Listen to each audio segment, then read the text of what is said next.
Hello my dear friends, welcome back to मैंटीज classes. तो जैसा कि हमारे चैप्टर 3 की वीडियो सीरीज चल रही है तो इसको आगे बढ़ाते हैं। आज हम देखेंगे डेमोक्रेसी इन बांग्लादेश। ठीक है, हमने क्या किया है, पाकिस्तान के बारे में जान लिया है, सार्क के बारे में जान लिया है।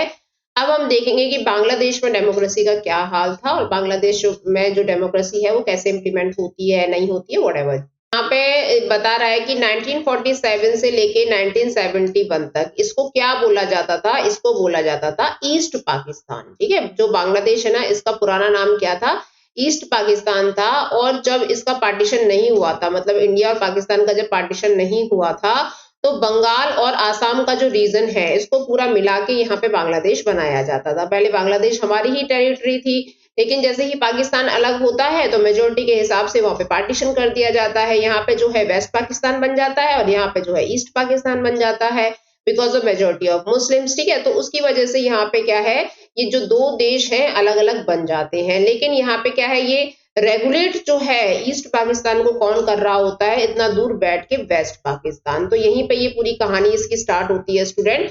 तो यहाँ पे बता रहा है कि किस तरीके से इसका जो डोमिनेशन है, वेस्ट पाकिस्तान का जो डोमिनेशन है वो बढ़ता जा रहा था, किसके ऊपर, ईस्ट पाकिस्तान के ऊपर। क्यों? क्योंकि जो वेस्ट पाकिस्तान के जो लोग थे वो चाहते थे कि ईस्ट पाकिस्तान में भी लोग जो है उर्दू बोले। ठीक है, क्या बोले, उर्दू। क्यों? लेकिन यहाँ पे दिक्कत क्या थी कि भाई ये लोग जो थे ये बंगाली थे, शुरू से पहले से ये बंगाली लैंग्वेज बोलते थे। तो इनको क्या है, उर्दू लैंग्वेज इतना अच्छे से आती नहीं थी। इनका धर्म इस्लाम जरूर था, लेकिन इनकी जो भाषा है वो इनकी बंगाली हुआ करती थी। अब यहाँ पे क्या है, जो पाकिस्तान है वो इन लोगों को इंसिस्ट करता है कि तुम लोग जो है उर्दू लैंग्वेज बोला करो, इस तरीके से। तो यहाँ पे क्या है, इनकी जो डिमांड होती है ये यहाँ पे फुलफिल नहीं हो पाती है। लोग जो है यहाँ पे प्रोटेस्ट करना शुरू कर देते हैं। जैसे ही पार्टीशन होता है ना इंडिया पाकिस्तान का, तो इनके ऊपर जो एक दबाव बना हुआ था कि तुम लोग उर्दू बोलो और इस तरीके से जो भी इनका कल्चर लैंग्वेजेस वगैरह है इसको अपनाओ, तो यहाँ पे ये लोग प्रोटेस्ट करना शुरू कर देते हैं। जो बंगालीज होते हैं, यानी जो ईस्ट पाकिस्तान के जो लोग होते हैं, जो बांग्लादेशी जो लोग होते हैं, ये लोग प्रोटेस्ट करना शुरू कर देते हैं कि भाई हमारे साथ जो है ऐसा दुर्व्यवहार जो है वो नहीं चलेगा, हम इसके खिलाफ जो है विरोध करेंगे। ठीक है, तो इस तरीके से यहाँ पे सब चल रहा होता है। और इस विरोध को और जो ये प्रोटेस्ट चल रही होती है इसको कौन लीड कर रहा होता है, इसको लीड कर रहे होते हैं शेख मुजीब उर रहमान। इनका नाम आपको याद रखना है स्टूडेंट।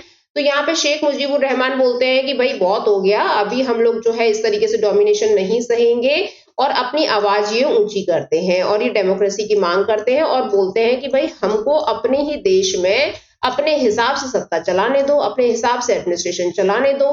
ठीक है, क्यों इतना कंट्रोल किया हुआ है। तो यहाँ पे क्या है, वेस्ट पाकिस्तान को जो डोमिनेशन है इसके खिलाफ यहाँ पे आवाज उठती है। और क्यों उठती है, because to take the autonomy. ठीक है, ऑटोनॉमी लेने के लिए, मतलब ईस्टर्न रीजन की ऑटोनॉमी लेने के लिए यहाँ पे डिमांड उठती है। और शेख मुजीबुर रहमान जो है बहुत ही पॉपुलर लीडर बन जाते हैं इन लोगों के। ठीक है, किसके, जो ये आपका ईस्ट पाकिस्तान है। ठीक है, और इनकी जो पार्टी होती है उसका नाम क्या होता है, उसका नाम होता है आवामी लीग। ठीक है, शेख मुजीबुर रहमान जो लीड कर रहे होते हैं जो पूरे प्रोटेस्ट को, तो इनकी पार्टी का नाम है ये आवामी लीग। और इसमें क्या होता है, इसमें ये जीत जाते हैं। भाई लोग जो है इनको बहुत पसंद करते हैं इसी वजह से कि ये बंदा जो है हमारे लिए खड़ा हुआ है इतने समय से, है ना, अच्छा काम कर रहा है हमारे लिए। तो ये लोगों के क्या है, मतलब पसंदीदा बन जाते हैं। तो लोग जो है इनको जिता भी देते हैं एक तरीके से। लेकिन यहाँ पे क्या है, एक डर भी बना रहता है। अब भाई लोग तो जिता देते हैं, गवर्नमेंट भी बन जाती है, लेकिन उस गवर्नमेंट में जो और भी लोग जो होते हैं, और भी जो लीडर्स होते हैं, उन लोगों को डर ये रहता है कि जो वेस्ट पाकिस्तान है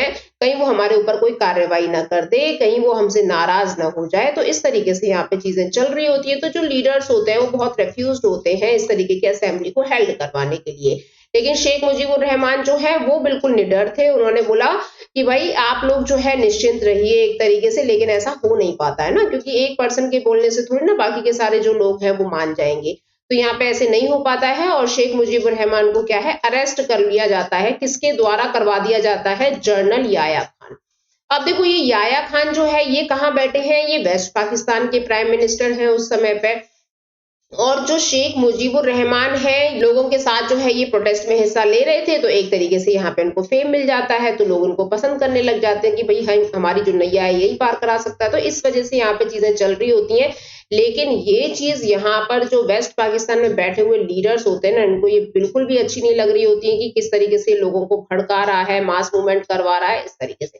तो यहाँ पे जो याया खान है ना, वो अपनी पाकिस्तानी आर्मी को भेजते हैं बंगाल के अंदर, मतलब बांग्लादेश के अंदर, और यहाँ पे सप्रेस करते हैं इस मूवमेंट को। पूरा जो मास मूवमेंट चल रहा होता है ना लोगों के द्वारा, तो ये बंगाली लोगों को यहाँ पे सप्रेस करवाते हैं और बहुत सारे लोगों को यहाँ पे मार भी दिया जाता है पाकिस्तानी सोल्जर्स के द्वारा, पाकिस्तानी आर्मी के द्वारा मार दिया जाता है, जिसकी वजह से यहाँ पे लार्ज स्केल में माइग्रेशन होता है। लोग अपनी जान बचाने के लिए कहाँ पे घुसेंगे? अब यहाँ पे क्या है, देखो बांग्लादेश के चारों तरफ जो है ना, ये इंडिया की बाउंड्री लगी हुई है पूरा, है ना, इधर से। तो यहाँ पे क्या है, आपका ये बंगाल का पार्ट है, यहाँ पे आसाम का पार्ट है, यहाँ पे मणिपुर, मिजोरम, त्रिपुरा, सब कुछ तो यहाँ पे हमारा भारत का है, तो कहीं भी ये मूव कर जाएंगे, है ना। तो इसी समय पे क्या है, बहुत ज्यादा मात्रा में जो लोग हैं वो बंगाल के अंदर घुस जाते हैं, और कहाँ पे, आसाम में घुस जाते हैं। बोला जाता है लगभग 80 लाख लोग जो है ना, वो अपनी जान बचाने के लिए भारत के अंदर घुसे चले आए थे। और भारत के अंदर तो वैसी पॉपुलेशन इतनी ज्यादा है, ऊपर से तुम लोग भी घुसे आ रहे हो, तो भाई कहाँ रहेंगे? हमारे देश में तो वैसे ही भी इतनी ज्यादा किल्लत थी रहने की, झुग्गी झोंपड़ियां, गरीबी वगैरह थी, और ऊपर से ये लोग भी बहुत ज्यादा माइग्रेशन की वजह से यहाँ पे पॉपुलेशन बढ़ा रहे थे। ठीक है, तो ये एक चैलेंज आ जाता है हमारे इंडिया के लिए, मतलब एक प्रॉब्लम आ जाती है हमारे इंडिया के लिए कि इसको कैसे हैंडल किया जाए। तो यहाँ पे जो गवर्नमेंट ऑफ इंडिया है ना, वो एक स्टेप उठाती है और बोलती है कि ऐसे काम तो नहीं चलेगा, यहाँ पे हमको सपोर्ट करना पड़ेगा बांग्लादेश को, यानी ईस्ट पाकिस्तान को सपोर्ट करना पड़ेगा। तो हम लोग जो है, उस समय पे हमारे देश में किसकी सरकार होती है? इंदिरा गांधी की सरकार होती है। इंदिरा गांधी के लिए सबसे अच्छा मौका होता है कि किसी भी तरीके से ये जो इंटरप्शन है ना ईस्ट पाकिस्तान वेस्ट पाकिस्तान का भारत के अंदर से, तो इसको खत्म किया जाए, ईस्ट पाकिस्तान को पूरी तरीके से आजाद करवाया जाए। तो जो इंदिरा गांधी जी हैं, वो फाइनेंशियली एंड मिलिट्री सपोर्ट दोनों ही दिलवाती हैं, किसको? बांग्लादेश को। ठीक है, तो यहाँ पे क्या है, हमारी जो मिलिट्री है वो लड़ती है, लेकिन किसके लिए लड़ती है? वो लड़ती है ईस्ट पाकिस्तान को मतलब एक तरीके से इंडिपेंडेंस दिलाने के लिए लड़ती है। ये हमने अपने लिए नहीं लड़ा है, ये हमने किसी और कंट्री को आजाद कराने के लिए लड़ा है। ठीक है, तो यहाँ पे क्या होता है, 1971 की जो लड़ाई है ना स्टूडेंट, ये हमने किसी और के लिए लड़ी थी, लेकिन इसमें भी हम क्या है, मतलब जीते थे। और यहाँ पे पाकिस्तान की जो आर्मी है, बहुत लार्ज लेवल पर यहाँ पे जो सरेंडर करती है पाकिस्तान की आर्मी, किसके सामने? इंडिया की आर्मी के सामने, मतलब इंडिया के सामने सरेंडर करती है। और यहाँ पे एक नए कंट्री का नाम जो है आ जाता है, यानी एक फॉर्मेशन हो जाता है नए कंट्री का। वैसे तो वो कंट्री ईस्ट पाकिस्तान ही है, लेकिन इसको एक नाम मिल जाता है, क्या? बांग्लादेश, यानी बंगालियों का देश। ठीक है, क्योंकि अब ये पूरी तरीके से इंडिपेंडेंट हो गए हैं। और आपने ये सारा कुछ देखा कि भाई ये किसकी वजह से इंडिपेंडेंट हुए हैं, किसने सबसे इंपॉर्टेंट रोल प्ले किया है? तो वो किया है इंडिया ने। इंडिया ने इनको फाइनेंशियली भी, यानी वित्तीय सहायता भी दी थी और मिलिट्री सहायता भी दी थी। ठीक है ना, तो यहाँ पे क्या है भाई, बांग्लादेश को हमारा जो एहसान है ना, भूलना नहीं चाहिए वैसे। तो यहाँ पे जो बांग्लादेश है, यहाँ पे अपना कॉन्स्टिट्यूशन ड्राफ्ट करता है। अब देखो उस समय पे ये इंडिया का फैन हो चुका था, तो इस समय पे क्या है, ये सेकुलरिज्म, डेमोक्रेसी, है ना, सोशलिज्म, इसी को अपनाता है जो भारत ने अपना रखा था। तो ये अपना फेथ दिखाता है कि हम अपना जो कॉन्स्टिट्यूशन बनाएंगे उसमें सेकुलरिज्म भी होना चाहिए, डेमोक्रेसी भी होनी चाहिए, सोशलिज्म भी होना चाहिए। उससे पहले ना हम यहाँ पे एक पिक्चर देख लेते हैं। ये मुराल पेंटिंग है स्टूडेंट। मुराल का मतलब क्या होता है? बड़ी बड़ी मतलब दीवारों के ऊपर जो पेंटिंग्स बनाई जाती है ना, देखो इस तरीके से, जो ये आपने शायद एंशिएंट हिस्ट्री में पढ़ा होगा, मुराल पेंटिंग्स जो बनाई जाती थी पूरा केव्स वगैरह में, है ना। तो ये सारी जो चीजें हैं यहाँ पे ये बनाई जा रही है बांग्लादेश के अंदर। और ये किसकी पेंटिंग बनाई गई है? ये नूर हुसैन की पेंटिंग बनाई गई है लोगों के द्वारा। ये कहाँ बनी है? ये ढाका यूनिवर्सिटी में बनाई गई है, उसकी दीवार पे बनाई गई है ढाका यूनिवर्सिटी के। और यहाँ पे जब ये प्रोटेस्ट कर रहे थे तब इनकी डेथ हो जाती है, तब इनको मार दिया जाता है पुलिस के द्वारा। तो उसी के बारे में यहाँ पे पेंटिंग बनाई गई है। और ये प्रोटेस्ट क्यों चल रही थी? डेमोक्रेसी के लिए चल रही थी। और उस समय पे जो पर्सन थे, कौन लीड कर रहे थे? वो कर रहे थे जनरल इरशाद 1987 में। तो उनके यहीं पे प्रोटेस्ट के अंडर में ही इनकी डेथ हो जाती है पुलिस के द्वारा। तो यहाँ पे जो है ये क्या लिखा गया है, देखो ये तो आपको समझ में नहीं आएगा, जो बंगाली है वो पढ़ सकते हैं। तो यहाँ पे लिखा है कि लेट डेमोक्रेसी बी फ्रीड। ठीक है, एक तरीके से डेमोक्रेसी को मतलब गणतंत्र रहने दो, ऐसे करके यहाँ पे बोला जा रहा है। जय बांग्ला, है ना, ऐसे करके ये सारे के सारे जो टाइटल्स वगैरह हैं ये सब लिखे गए हैं स्टूडेंट। ठीक है, ठीक है, तो चलो कहानी को आगे बढ़ाते हैं। यहाँ पे 1975 में क्या होता है, शेख मुजीबुर रहमान जो है ये लीड कर रहे होते हैं। बांग्लादेश बन चुका है, पूरी तरीके से इंडिपेंडेंट हो चुका है। सरकार जो है वो किसकी चल रही है? शेख मुजीबुर रहमान की चल रही है। अब शेख मुजीबुर रहमान जो है ना, ये कुछ ज्यादा ओवर स्मार्ट बनने लग जाते हैं और ये कुछ अमेंडमेंट करने लग जाते हैं वहां पे, यानी चेंजेस लाने लग जाते हैं संविधान के अंदर। तो वो क्या करते हैं, जो पार्लियामेंट्री फॉर्म ऑफ गवर्नमेंट था ना उसको शिफ्ट कर देते हैं प्रेसिडेंशियल फॉर्म ऑफ गवर्नमेंट में। ठीक है, तो पार्लियामेंट्री फॉर्म ऑफ गवर्नमेंट में क्या है कि भाई अगर आप प्राइम मिनिस्टर हो तो आपको काउंसिल ऑफ मिनिस्टर से भी राय सलाह मशुरा वगैरह ये सब लेना पड़ता है। प्रेसिडेंशियल फॉर्म ऑफ गवर्नमेंट में क्या होता है, एक तरीके से आप अध्यक्ष बन जाते हो, मतलब आप बहुत ज्यादा पावरफुल बन जाते हो। तो इसलिए यहाँ पे क्या है, ये प्रेसिडेंशियल फॉर्म ऑफ गवर्नमेंट को अपना लेते हैं, जो कि लोगों को बिल्कुल पसंद नहीं आता है। और यहाँ पे बाकी की सारी पार्टीज को ये खत्म कर देते हैं एक्सेप्ट आवामी लीग, मतलब सिर्फ इनकी ही पार्टी रहेगी। समझ रहे हो, वन पार्टी डोमिनेंस होता जा रहा है यहाँ पे। ठीक है, और इसकी वजह से क्या होता है भाई, लोगों के अंदर जो कॉन्फ्लिक्ट्स हैं, जो टेंशन्स हैं, वो पनपने लग जाती हैं। और बहुत ही ड्रामेटिकली तरीके से बोला जाता है कि राष्ट्रपति भवन में यहाँ पे पूरी की पूरी जो सेना है ना बांग्लादेश की, वो इकट्ठी हो गई थी इनको मारने के लिए, और इनके घर को जो है तोप से उड़ा दिया गया था।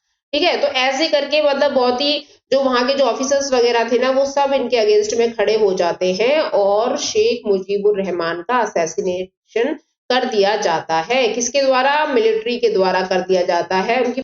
तो यहाँ पे अब क्या है, अब इनकी डेथ हो गई है तो अब दूसरा पर्सन भी तो आएगा कोई। तो यहाँ पे जो है मिलिट्री रूलर होते हैं एक, जिनका नाम होता है जियाउर रहमान। ठीक है, तो 1975 में शेख मुजीबुर रहमान की डेथ होने के बाद नेक्स्ट पर्सन कौन बनता है, जियाउर रहमान बनता है। लेकिन आप एक चीज देख रहे हो, मिलिट्री रूलर होता है, और हमने ये कहाँ पढ़ा था, सिविलियन वर्सेस मिलिट्री दोनों ही रूल्स करते हैं ये पाकिस्तान में। तो सेम ट्रेंड पे आते जा रहे हैं ये लोग बिल्कुल, है ना। यहाँ पे मिलिट्री रूलर आ गए हैं तो ये भी उसी तरीके से देश को चलाएंगे जैसे पाकिस्तान चलाता है। तो अब यहाँ पे क्या है स्टूडेंट, कि ये अपनी पार्टी बनाते हैं जिसका नाम क्या होता है, बांग्लादेश नेशनल पार्टी। ठीक है, शेख मुजीबुर रहमान की पार्टी का नाम क्या है, आवामी लीग। जियाउर रहमान की पार्टी का नाम क्या है, बांग्लादेश नेशनल पार्टी। और ये यहाँ पे इलेक्शन जीत जाते हैं। कब जीत जाते हैं, 1979 में ये जीत जाते हैं। अब देखो, इनको भी ज्यादा समय तक नहीं टिकने देते हैं यहाँ पे, तो इनका भी असैसिनेशन कर दिया जाता है, इनको भी मार दिया जाता है। किसके द्वारा, मिलिट्री के द्वारा ही मार दिया जाता है। तो फिर से एक मिलिट्री रूलर जो है वो आते हैं गवर्नमेंट के अंदर, और यहाँ पे उनका नाम होता है लेफ्टिनेंट जनरल HM इरशाद। आपको ये तीनों नाम याद रखने हैं स्टूडेंट, ठीक है ना। पहले शेख मुजीबुर रहमान याद रखना, उनकी पार्टी का नाम याद रखना, फिर याद रखना जियाउर रहमान, फिर उसके बाद याद रखना लेफ्टिनेंट जनरल HM इरशाद। जब आप आंसर लिखोगे ना तो इन तीनों के नाम आपको मेंशन करने रहेंगे बांग्लादेश के क्वेश्चन में। ठीक है, अब ये क्या है, यहाँ पे आ जाते हैं। लेकिन यहीं पे क्या है, जो ये लोग जो है वो डेमोक्रेसी की डिमांड करने लग जाते हैं। बोले बहुत हो गया तुम्हारा मिलिट्री रूलर, हमें तो भैया डेमोक्रेसी चाहिए, मल्टी पार्टी सिस्टम चाहिए। मतलब एक तरीके से जो आप रूल कर रहे हो ना, वो एक सिंगल पार्टी की तरह आप रूल कर रहे हो, अपनी ही पार्टी को बढ़ावा दे रहे हो, बाकी के लोगों को नहीं आने दे रहे हो। तो काहे की डेमोक्रेसी, तो भैया हमको तो डेमोक्रेसी चाहिए, हमारा जो देश है वो तो इंडिया की वजह से ही बना है। ठीक है, तो इंडिया में जैसे सत्ता चलती है हमें भी वैसे चलानी है। तो लोग यहाँ पे अपने राइट्स के लिए क्या होते हैं, जागरूक हो जाते हैं, तुरंत उठ खड़े होते हैं। और यहाँ पे जो स्टूडेंट्स वगैरह है, जो यूथ होती है, वो भी पूरा सामने आती है कि हमको क्या चाहिए, डेमोक्रेसी चाहिए। ठीक है, हमको तुम्हारा जैसा रूल नहीं चाहिए। तो यहाँ पे क्या है, जो इरशाद है वो थोड़ा प्रोटेस्ट को शांत करने के लिए यहाँ पे पॉलिटिकल एक्टिविटी बढ़ा देते हैं, बट एक लिमिटेड स्केल में बढ़ाते हैं। ठीक है, थोड़ा यहाँ पे परमिशन दे देते हैं कि अच्छा ठीक है भैया, आपको जो पसंद है तो आप अपने हिसाब से रिप्रेजेंटेशन के लिए तैयार कर सकते हो लोगों को, ऐसे करके, बट एक लिमिटेड स्केल में ही ये इस काम को करवाती है। ठीक है, उसके बाद फिर क्या होता है, यही जो इरशाद है ना, ये क्या नाम है इनका, HM इरशाद जो है, ये 5 साल के लिए प्रेसिडेंट भी बन जाते हैं बाद में। ठीक है, लेकिन फिर क्या होता है, 1990 में लोगों की जो प्रोटेस्ट होती है वो इतने मास लेवल पर बढ़ जाती है कि इनको वहां से हटना पड़ता है। और ये प्रोटेस्ट क्यों चल रही थी स्टूडेंट, ये चल रही थी डेमोक्रेसी के लिए, प्योर डेमोक्रेटिक कंट्री चाहिए हमको। ठीक है ना, तो यहाँ पे ये चीज है, धर्मनिरपेक्ष चाहिए, सेकुलर चाहिए, है ना, सोशलिज्म, ये सारी चीजें जो है हमको चाहिए। ठीक है, तो यहाँ पे 1991 से जो चीजें स्टार्ट होती हैं, इलेक्शंस वगैरह जो स्टार्ट होते हैं, वो एक रिप्रेजेंटेटिव डेमोक्रेटिक मोड में स्टार्ट हो जाते हैं, और मल्टी पार्टी सिस्टम आ जाता है, यानी और पार्टियों को भी यहाँ पे चांस मिलता है इलेक्शंस लड़ने का, जीतने का। तो इस तरीके से बांग्लादेश के अंदर डेमोक्रेसी जो है आती है। ठीक है, तो आपने ये पूरा का पूरा मैटर देख लिया स्टूडेंट, की बांग्लादेश में किस तरीके से डेमोक्रेसी आई। पहले क्या है, बांग्लादेश को आजाद करवाया जाता है वेस्ट पाकिस्तान से, जिसमें इंडिया का बहुत इंपॉर्टेंट रोल है। फिर जब वो बन जाता है तो कैसे जो वहां के रूलर्स हैं वो डोमिनेट करते हैं बांग्लादेश के लोगों को, फिर उसके बाद जो लोग हैं वो कैसे प्रोटेस्ट करते हैं, अपनी डेमोक्रेसी के लिए लड़ते हैं। तो ये सारी चीजें हमने देखी। शेख मुजीबुर रहमान की जो बेटी है ना शेख हसीना, तो वो आज की डेट में क्या है, बांग्लादेश की प्राइम मिनिस्टर है। ठीक है, अब हम बढ़ेंगे यहाँ पे स्टूडेंट नेपाल के बारे में भी देख लेते हैं कि भैया नेपाल जो है वो कौन से दौर से गुजरा है। तो यहाँ पे हम देखेंगे स्टूडेंट कि नेपाल जो है वो एक हिंदू किंगडम है, एक हिंदू देश है नेपाल। और यहाँ पे क्या है, मोनार्की सिस्टम चला करता था बहुत आधुनिक समय तक, मतलब मॉडर्न पीरियड तक यहाँ पे जो मोनार्की सिस्टम रहा है। लेकिन क्या है ना, बीच बीच में जैसे पॉलिटिकल पार्टीज और कॉमन लोगों के द्वारा जो है यहाँ पे डेमोक्रेसी की जो डिमांड है ना वो उठती रहती थी बीच बीच में। लेकिन जो राजा था ना वो क्या करता था, अपनी सेना के द्वारा पूरी तरीके से कंट्रोल कर लेता था, टेक ओवर कर लेता था पूरी की पूरी जनता के जो प्रोटेस्ट को। लेकिन फाइनली क्या होता है, 1990 के समय पे जो किंग है वो एक्सेप्ट कर लेता है कि ठीक है भैया तुम डेमोक्रेसी के लिए इतना मरे जा रहे हो ना, ठीक है तुम्हें डेमोक्रेसी दे देते हैं। तो डेमोक्रेसी जो है यहाँ पे लागू कर दी जाती है। अब यहाँ पे क्या होता है, डेमोक्रेसी यहाँ पे मतलब किसी भी तरीके से यहाँ पे लागू कर दी जाती है, लेकिन फिर यहाँ पे जो चलाने वाले होते हैं, जो गवर्नमेंट में जो डेमोक्रेसी को चलाने के लिए जो लोग होते हैं, जो लीडर्स होते हैं, वो यहाँ पे क्या है उसको अच्छे से हैंडल नहीं कर पाते हैं। इनका जो कैरियर है एक तरीके से ट्रबल में आ जाता है। जैसे कि अगर हम यहाँ पे कोई उदाहरण लें कि एक राजा है, उसका काम क्या है कि अपनी प्रजा को कंट्रोल रखना, किसी भी तरीके से कंट्रोल करे, चाहे मार के करे, चाहे प्यार से करे, चाहे नियंत्रण से करे, कैसे भी करके वो अपने हिसाब से इनको कंट्रोल करता है। ठीक है, यहाँ पे लोगों को क्या है, इतना फ्रीडम नहीं होती है, ये पूरी तरीके से राजा के डोमिनेशन में रहते हैं। और एक यहाँ पे क्या है, आप पूरा फ्रीडम दे रहे हो लोगों को। ठीक है, इन द जो डेमोक्रेसी है इसके अंदर क्या है कि आपको लिबर्टी है, आपको इक्वालिटी है ना, आपको मतलब आप अपने हिसाब से अपना जीवन जी सकते हो, आपको कोई चीज पसंद नहीं आ रही है आप प्रोटेस्ट कर सकते हो। ऐसे लोगों को यहाँ पे संभालना बहुत मुश्किल होता है भाई। डिमांड तो कर देते हैं कि डेमोक्रेसी चाहिए चाहिए, लेकिन इसको मैनेज करना दैट इज मोर डिफिकल्ट। ठीक है, देन मोनार्की सिस्टम। ठीक है, तो यहाँ पे क्या है, मोनार्की के हिसाब से चीजें चलती थी, लेकिन अब एकदम से क्या है, यहाँ पे डेमोक्रेसी के हिसाब से जब लोगों को संभालना पड़ता है तो यहाँ पे ये लोग अच्छे से काम नहीं कर पाते हैं। और ऊपर से फिर यहाँ पे माओइस्ट जो ग्रुप है, जो माओवादी जो लोग होते हैं, तो ये लोग यहाँ पे इनकी अलग डिमांडें होती हैं, इनकी अलग फरमाइशें होती हैं सरकार से, है ना, कि भाई इनको एक्चुअली क्या होता है, ये माओइस्ट और नक्सलिस्ट जो होते हैं ये क्या होते हैं, इनकी कुछ डिमांड्स होती है सरकार से, अगर आपने इनको फुलफिल नहीं किया तो ये वायलेंस पर उतर जाते हैं। ठीक है, तो ये क्या है, देश के अंदर के ही लोग हैं, कोई बाहर से टेररिस्ट लोग नहीं आ रहे हैं, देश के अंदर के ही लोग हैं जो अपनी बातों को मनवाने के लिए एक हिंसक रूप ले लेते हैं, एक रेवोल्यूशनरी रूप ले लेते हैं।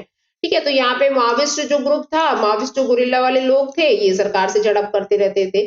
तो ऐसे करके यहाँ पे जो सिस्टम चल रहा है, और यहाँ पे एक ट्रायंगुलर कॉन्फ्लिक्ट देखने को मिलता है, किस किस के बीच में, मोनार्किस्ट फोर्सेस के बीच में, डेमोक्रेट्स के बीच में, यानी जो आपके जो डेमोक्रेसी के लिए जो लोग हैं, जो सरकार बना के बैठे हुए हैं, और तीसरा है यहाँ पे माओइस्ट के रूप में। तो यहाँ पे क्या ऐसी झड़प चल रही होती है तीनों की। लेकिन फिर क्या होता है, आती है राजा को गुस्सा, और राजा बोलता है कि भाई तुम डेमोक्रेसी चलाने लायक ही नहीं हो। ठीक है, और यहाँ पे क्या करते हैं, इस सिस्टम को ये खत्म कर देते हैं, डेमोक्रेसी को खत्म कर देते हैं कि अब कोई डेमोक्रेसी वगैरह नहीं रहेगी। ये कब की बात है, ये 2002 की बात है, जब किंग जो है जो डेमोक्रेसी लेकर आए थे ना यहाँ पे। अब देखो डेमोक्रेसी लागू कब की गई थी, मैंने अभी आपको थोड़ी देर पहले बताया, 1990 में लागू कर दी गई थी। पहले से प्रोटेस्ट चल रही थी, लेकिन 1990 में क्या है, राजा राजी हो जाता है और यहाँ पे डेमोक्रेसी रूल आ जाता है। लेकिन अब यहाँ पे डेमोक्रेसी अच्छे से संभल नहीं पा रही है, माओविस्ट जो है अपनी अलग डिमांड्स लेकर बैठे हैं, जनता अपनी अलग डिमांड लेकर बैठी है, गवर्नमेंट अपनी अलग डिमांड करे जा रही है, और राजा तो वैसे ही परेशान है बेचारा कि भैया मुझे गद्दी से हटा दिया।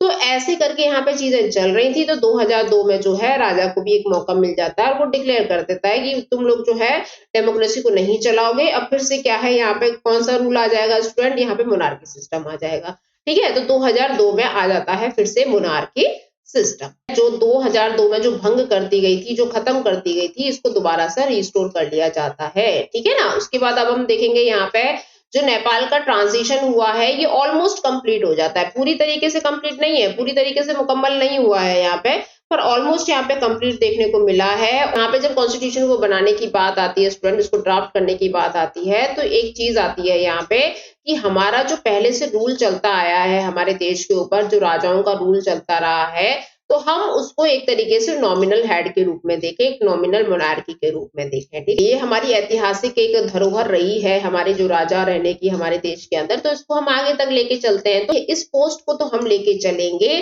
ठीक है, तो ये यहाँ पे नेसेसरी कर दिया जाता है। और यहाँ पे माओइस्ट को भी बोला जाता है कि अभी तक तुमने जो भी रेवोल्यूशन किया है, जो भी क्रांतिकारी जो तुम विद्रोह लेकर आए हो देश के अंदर, अब तुमको वो खत्म करने पड़ेंगे, अपने आर्म्ड स्ट्रगल्स वगैरह इन सबको छोड़ना पड़ेगा, ठीक है। उसके बाद क्या है, माओवादी भी जो होते हैं वो इस बात को मान लेते हैं। अब यहाँ पे क्या है, जो भाई जो चीजें हैं वो यहाँ पे अब फ्रेम होंगी, जो रेडिकल प्रोग्राम्स वगैरह जो होते हैं, सोशली एंड इकोनॉमिकली रिस्ट्रक्चर्ड किया जाएगा अपने देश को, है ना, सोशली वेलफेयर के बारे में बात किया जाएगा और इकोनॉमी को बूस्ट कैसे कर सकते हैं उसके बारे में बात किया जाएगा। लेकिन यहाँ पे जो 7 पार्टी जो अलायंस हुई थी, अब देखो अलायंस का मतलब ही क्या होता है, बतेरी तरीके की पार्टियां जो होती हैं, जब वो एक साथ मिलके गठबंधन करती हैं, तो उनके अलग-अलग विचार होते हैं, तो वो एक मत पर इतनी जल्दी सहमत नहीं हो पाती है, किसी भी बात को इतनी जल्दी नहीं मान पाती है, क्योंकि लोग उसमें जो है ना बहुत तरीके की आइडियोलॉजी रखने वाले होते हैं। तो ऐसे ही यहाँ पे जो ये पार्टी में लोग होते हैं, ये सारे प्रोग्राम्स को माने, जो भी चीज ये बनाई जा रही है, सारी चीजें यहाँ पे इम्प्लीमेंट की जाए सही तरीके से, तो ये यहाँ पे जरूरी नहीं था, ठीक है। तो इनको ऐसा डर था कि भाई जो इंडियन गवर्नमेंट है ना, उसका इंटरफेयर हमारे लिए बिल्कुल सही नहीं है, हमें इंडियन गवर्नमेंट के हिसाब से अपना जो फ्रेमवर्क है वो नहीं बनाना चाहिए, अपना कॉन्स्टिट्यूशन में चीजें नहीं शामिल करनी चाहिए, ठीक है। तो इसके लिए डीपली सस्पिशियस थे, इनको बहुत शंका दी, बल्कि सबसे बेस्ट संविधान है भारत का, लेकिन इनको लग रहा था कि भारत के संविधान के इन्फ्लुएंस में आगे कहीं हमारे देश का नाश ना हो जाए। तो ऐसे करके इनकी जो सोच थी ना, ये किसकी सोच थी, ये 7 पार्टी अलायंस थी, इसलिए रेफ्यूज हो रहे थे कि हम भारत की जो संविधान की लिखी हुई जो चीजें हैं उनको ना लें अपने संविधान के अंदर, ठीक है। और यहाँ पे क्या होता है, फाइनली 2008 में नेपाल जो वो है एक डेमोक्रेटिक रिपब्लिक बन के निकलता है, ठीक है, और एबॉलिश कर देता है मोनार्की सिस्टम को, जो राजतंत्र होता है ना वहां पे, उसको ये फिनिश कर देता है, और यहाँ पे क्या आ जाती है, डेमोक्रेसी आ जाती है, ठीक है। और इन 2015 ये अपना एक नया कॉन्स्टिट्यूशन भी बना लेते हैं। तो हमने इसमें क्या देखा इस टॉपिक में स्टूडेंट, की किस तरीके से जो नेपाल ने संघर्ष किया डेमोक्रेसी को अपनाने के लिए, किस तरीके ने यहाँ पे जो बांग्लादेश ने संघर्ष किया डेमोक्रेसी को अपनाने के लिए। तो ये सारी लड़ाइयाँ डेमोक्रेसी के लिए क्यों चल रही हैं, क्योंकि डेमोक्रेसी क्या है ना, सबके लिए सुइटेबल होती है, स्पेशली जनता के लिए, ठीक है ना। तो यहाँ पे क्या है, रूल करने वाले तो बहुत आते हैं, लेकिन अब यहाँ पे क्या है, जो जनता है वो कब तक दब के रह सकती है, कब तक इसी की डोमिनेशन में रह सकती है। तो ऐसे करके यहाँ पे प्रोटेस्ट जो है देखने को मिलते रहे हैं। अब नेक्स्ट वीडियो में हम लोग देखेंगे श्रीलंका के अंदर किस तरीके से रिस्टोर होती है डेमोक्रेसी, क्या इसके पंगे होते हैं, उसके बारे में भी हम देखेंगे नेक्स्ट वीडियो में। तो तब तक के लिए अपना ध्यान रखिए, पढ़ते रहिए स्टूडेंट, मिलेंगे नेक्स्ट वीडियो में, तब तक के लिए बाय।